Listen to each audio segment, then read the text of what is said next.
While we may love traveling the world, we sometimes have a funny way of showing our love for the world. From international flights and their hefty carbon emissions to the crowds and congestion that come from our love of Instagram moments, a love of seeing the world often leaves the world in worse shape. How bad has it gotten?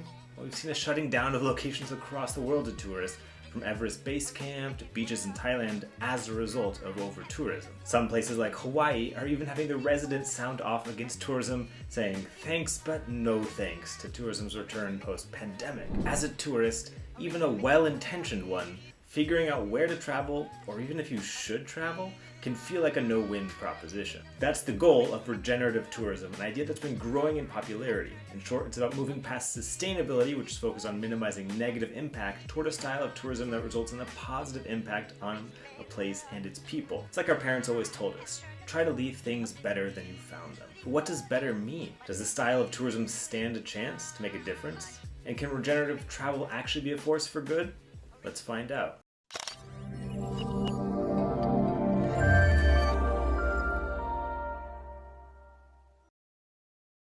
In tourism studies, there's a charming chart called Butler's Tourism Area Life Cycle. It ranks a tourism destination's development from unspoiled natural wonder that no one on TikTok has ever heard of to Disneyland. Those aren't his exact words, but essentially any destination can be placed on this chart, goes from exploration and involvement to development, consolidation, and then stagnation. As a destination grows in popularity and becomes more established, it ultimately heads toward that stagnation point. Then a destination can act and head toward rejuvenation or reduced growth, maybe by limiting arrivals, raising prices to go for a different market, or they can just sit back and let the forces of tourism take over, which always goes well. For destinations and travelers alike, the main way to avoid these disheartening talks has been sustainable travel, with 87% of travelers saying they want to travel more sustainably. What does it mean to travel sustainably? Let's take the UNWTO's definition of sustainable tourism. Tourism that takes full account of its current and future economic, social, and environmental impacts, addressing the needs of visitors, the industry, the environment, and host communities. We can reduce that to the old hiking and camping saying, leave only footprints, take only memories. A slogan that inspired 1,000 terrible quote images. Now, sustainable tourism sounds great, but the evolution of this idea hasn't resolved a world overrun with examples of over-tourism. That is to say, even though how we travel has evolved over the years, evolution continues to be a tricky little devil. The old ways of tourism still exist. There are just some new, more quote-unquote enlightened versions that exist alongside of it. Sort of like the way mankind has evolved. It's not just a simple evolution, multiple kinds exist at the same time. Let's take a quick look at the evolutionary timeline. First off, we have conventional tourism. This is focused more on the person doing the traveling than the impacts of that travel. When left to its own devices, this can lead to over-tourism. After all, that's a lot of people traveling to the same beach for the same selfie. Next up, we have green tourism. It's visiting a destination with the idea or the intent of being eco-friendly. There's slightly less of an impact on the environment. Unfortunately, that's a bit more of a marketing ploy with companies that call themselves environmentally friendly by asking you to reuse your towels. Then we have sustainable tourism, travel centered around actually being a bit more eco-friendly. From there we have restorative tourism. It prioritizes getting the environment back to its natural state, minimizing the impact of tourism in it. And finally, regenerative tourism, where we make the switch from minimizing tourism's negative impact to thinking about how tourism could bring positive change. So what does regenerative tourism look like in practice? It's about finding ways to add to the place you visit. As an example, it would be like taking a walk in a forest and instead of leaving no trace, each person planted a tree or picked up trash, or maybe took an afternoon to share some of their professional experiences in a sit-down talk with local high schoolers from the area. Regenerative tourism is built on this idea that success isn't just measured by money, but by the well-being of local people and nature. That can mean, yes, ensuring that the tourism dollars are being circulated within the community more effectively, that visitors have green choices when they arrive, like electric vehicles or to be able to recycle. And it's also that businesses and tour operators challenge travelers themselves to leave the destinations not just how they found them, but better. So regenerative tourism says all the right things. Does it walk the walk? Let's take a look at 3 examples from around the world. First, we're headed to Zihuatanejo, Mexico, and Playa Viva, a small resort on the Pacific coast. Their development efforts include taking into account the bird-filled estuary and the ancient ruins, as well as turtle poaching and the poor schools in the area.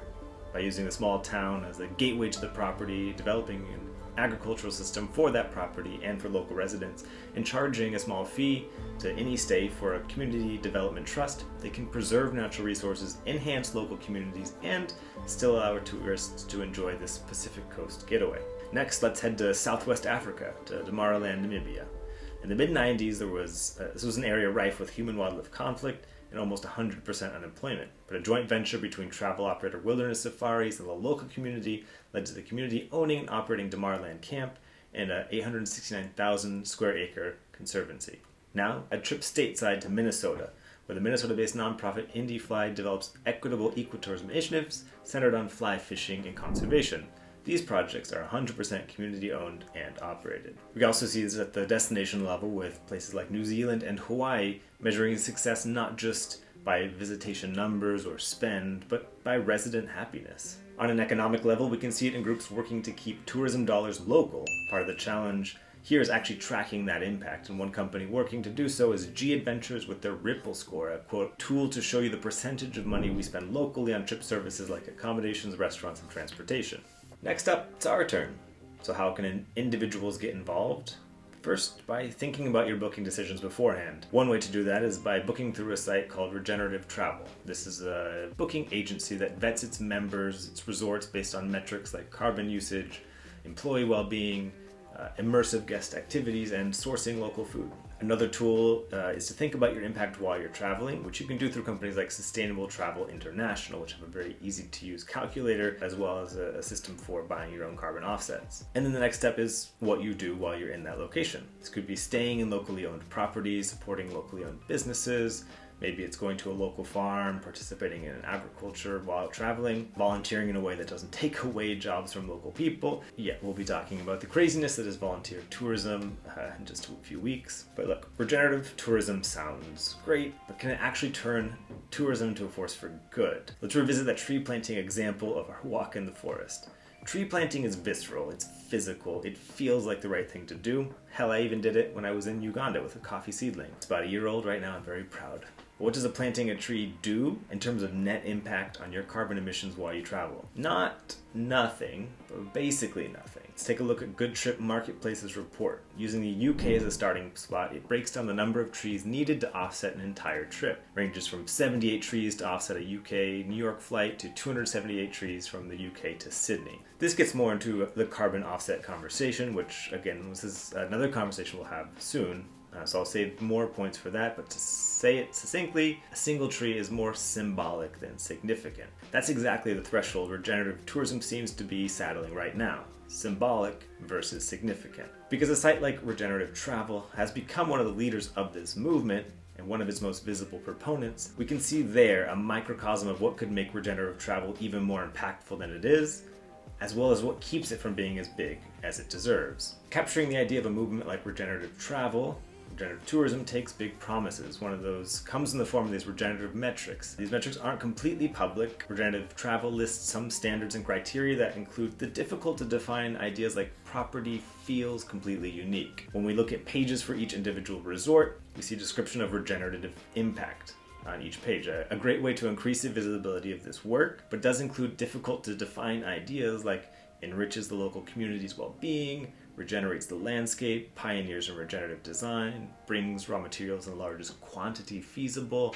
makes as much of its food as possible on site. I recognize I'm being nitpicky. As a copywriter, I also have to give kudos for creating a tone of voice for this movement that is aspirational and empowering. The problem here is there's an over-reliance on qualitative descriptions instead of quantitative terms. In fairness, numbers aren't absent. It's clear that there are properties that may have a more sophisticated system or more equipped to give these kinds of metrics. There are some mentions of resorts that run off 100% solar power, 80% of the waste is currently reused or recycled, they use no generators, so noise or fossil fuels that result in minimal noise pollution, 100% of wastewater is treated, things like that. While others mention being built 100% from local materials, with 100% local labor, and with 100% local staff population. The point is, these numbers exist, but it was far from being present in every listing. Without those numbers, there's a risk that feel-good terms aren't being backed up by data, or data that's publicly shared, and regenerative travel could become the new greenwashing.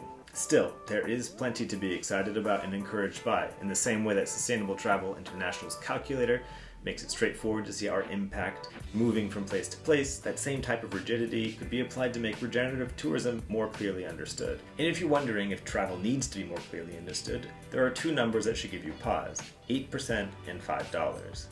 8% meaning tourism is responsible for 8% of the world's carbon emissions, including plane flights, boat rides, souvenirs and lodging, all those activities that contribute to the carbon footprint of tourism. And $5. According to the UNEP, for every $100 spent by a tourist on holiday to a developing country, only $5 remains in that community. Now, these two numbers help to clarify both the global impact our travel has and the potential we have to impact a destination, its people, the community when we travel. So in a sense, regenerative travel is about holding these two numbers in our head while we think about traveling. I say that because it's not just about minimizing the negative impact of travel, like reducing our emissions, but about improving our impact when we do travel. Just think, finding a way to have $10 remain in the community instead of $5 would be doubling the average impact, and certainly be the positive results that we'd hope to see in the places and communities we visit. So should we talk about scaling back our impact to the very bare bones of travel, walking barefoot to destinations nearby and only eating fruit that's fallen to the ground? Or can we have a conversation about steps to reduce our impact by staying longer in a place, making choices that bring more to that place than our presence subtracts, through efforts like making sure our money goes to local owners and operators? While regenerative tourism can sound